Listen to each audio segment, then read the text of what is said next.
The Qur'an is not like any other book. The Qur'an is a lasting miracle that was revealed to Prophet Muhammad alayhi salatu wassalam.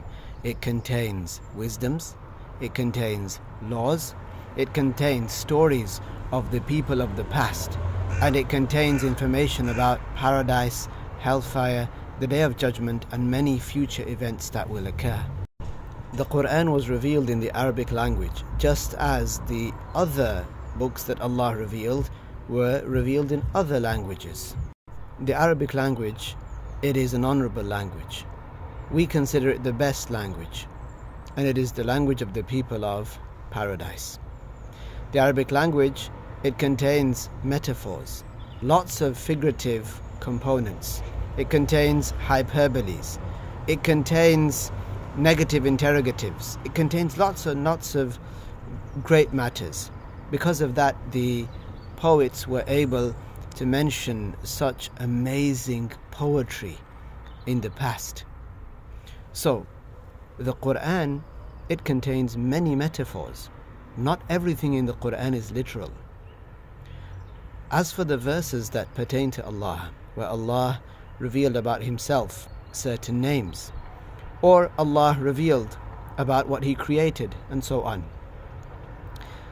This, it is to be taken literally unless there is something intellectually wrong with taking it literally, or there's another verse of the Qur'an or a hadith, an authentic hadith of the Prophet alayhi salatu wasalam, which if taking this ayah, if you take it literally, then it would contradict another religious text. Here we interpret. So the Qur'an contains a lot of metaphors.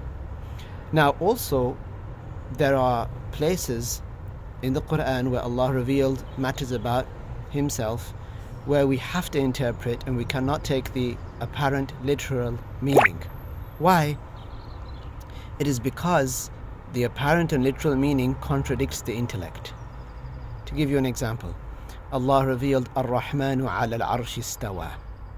Its most apparent meaning, its most literal meaning, which is not the actual meaning that we take, it would be that Allah supposedly is established or sits above a throne known as the Arsh.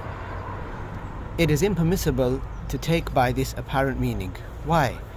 Because it necessitates, falsely of course, it necessitates that Allah is bound by dimensions and is limited, is in the sky or above the sky, and has a shape and a size. All of these denote weakness. All of these are attributes of the creation. So we cannot take that literal meaning. Rather, we say it means Allah subjugated the Arsh, the throne. Subjugated meaning controlled. Why did He mention the throne over everything else that He subjugates? All the creation He is in control of. Why mention the Arsh? Because it's the largest in size. Like, for example, if you were the fastest runner, right?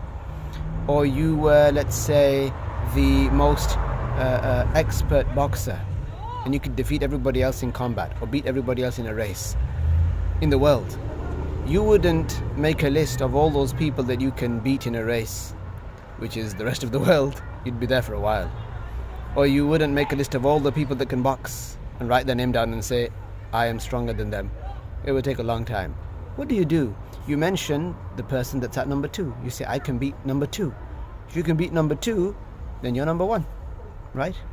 If you can beat that person in boxing, or if you can beat such and number 2, the second fastest person in the world, then what does that mean? That means that you are the fastest person in the world. Allah Ta'ala controls the largest creation in size, which is the Arsh. This means that Allah Ta'ala has control over everything else as well.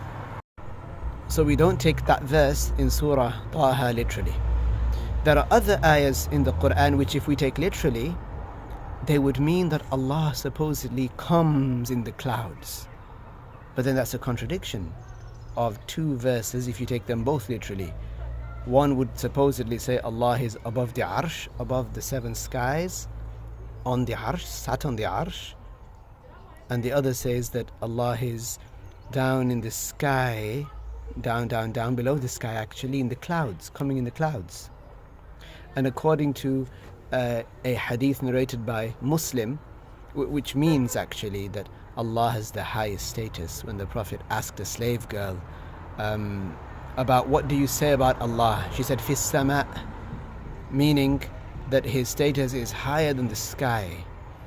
If you were to take that literally in Arabic, if you were to take it literally to say, it means that God is in the sky. So then that's three places now supposedly God is in: above the arsh, above the throne, all the way up there, down below the skies in the clouds, and actually in the sky where Jesus is alayhi salam, and where the angels are, and where Baytul Ma'mur and Sidratul Muntaha and Baytul Izzah, all these places are.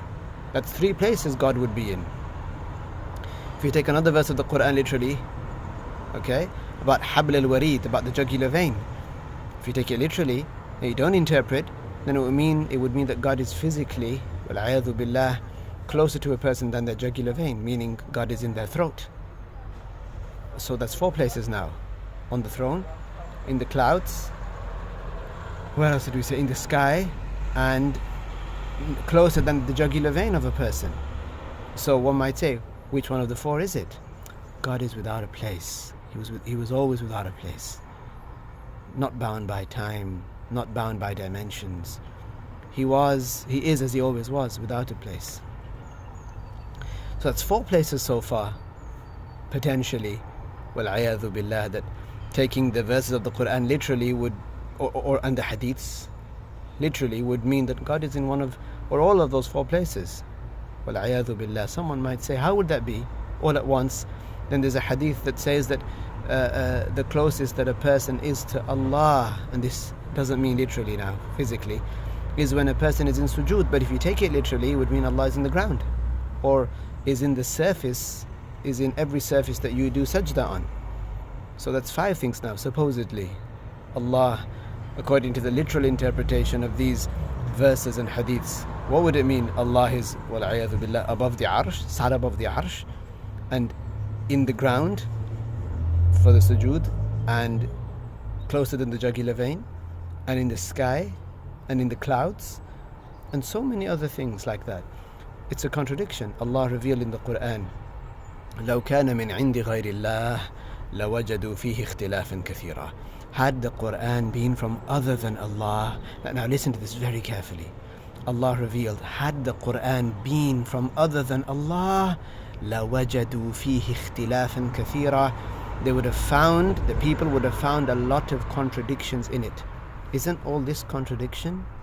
To say that Allah is on the arsh, but is actually in the clouds, and inna Allah ma'as sabirin, to take it literally that Allah is supposedly only with the patient, or inna Allah ma'al muttaqeen, to take it literally to mean, wal-'ayadhu billah, that Allah is only with the pious people, physically with the pious people. These verses have to be interpreted in accordance with verses like laysa kamithlihi shay', that Allah Ta'ala is absolutely nothing like the creation. He is transcendent beyond time and space. He existed and nothing else existed, as the Prophet told us alayhi salatu wassalam, كَانَ اللَّهُ وَلَمْ يَكُنْ شَيْءٌ غَيْرُهُ. Allah existed and nothing else existed. Meaning that there was no time, there was no place, there were no colors, there was no such thing as sound, texture, light or darkness. Allah existed. The Prophet said it. Allah existed and nothing else existed. He existed without place and time and so on. Then He created all these things, including the arsh, and still exists without them, because He doesn't change. I change, you change, the world changes. Allah changes the world. Allah Himself does not change. Tabaraka wa ta'ala. This is the correct belief in the Qur'an, and this is documented through hundreds and hundreds and hundreds and hundreds of years of scholarship of Ahlus Sunnati wal Jama'ah. They're also known today as the Ash'aris and the Maturidis. The books of the scholars are full of this, saying Allah is not like the creation. Allah is without place, without time, and without being attributed with emotions, because all of this He created for the creation. Tabaraka wa ta'ala.